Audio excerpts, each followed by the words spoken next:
Afternoon সবাইকে। আজকে আমি আমার লাঞ্চ নিয়ে সবার সাথে গল্প করতে চলে এসেছি। রেড রাইস, আমরা হোয়াইট রাইসটা একটু অ্যাভয়েড করি ফর হেলথ রিজন, তো তাই জন্য রেড রাইস। আর বানিয়েছি এটা উচ্ছে ভাজা, এটা এয়ার ফ্রায়ারে বানিয়েছি, কোনো রকম তেল নেই, খুব মুচমুচে হয়েছে। গ্রিন মুগ ডাল, এটাতে সবজি আছে, এটাতেও কোনো তেল দিইনি, নুন হলুদ আর একটু দিয়েছি সাম্বার মশলা। আজ জার্মানিতে আমার 8 মাস হয়ে গেল। আস্তে আস্তে রান্নাও শিখছি। কলকাতায় যখন ছিলাম রান্না খুবই কম করতাম, মানে হয়তো 2-3 মাসে একবার কখনো কখনো রান্না করলাম। জানতাম টুকটাক রান্না, রুটি বানাতে চিরকালই জানতাম, মা ছোটো থেকে শিখিয়েছিল। এখন তো আমি বিরিয়ানিও ভালো বানাতে পারি।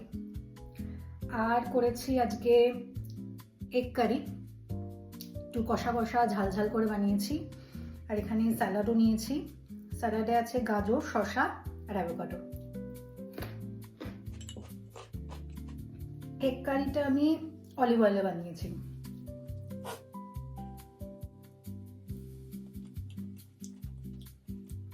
এগ কারিটা কিন্তু ভালো হয়েছে। আমি কিন্তু অলিভ অয়েল বা মাস্টার্ড অয়েল দুটোতে বানালেই কোনো ডিফারেন্স পাই না, আমার সেমই লাগে খেতে।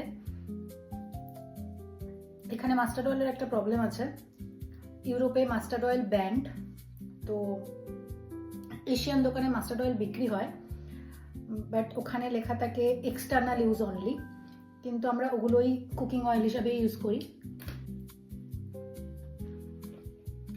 আজকে এই ছিল আমার লাঞ্চ, তোমরা জানিও খাবারগুলো দেখে কিরম লাগছে।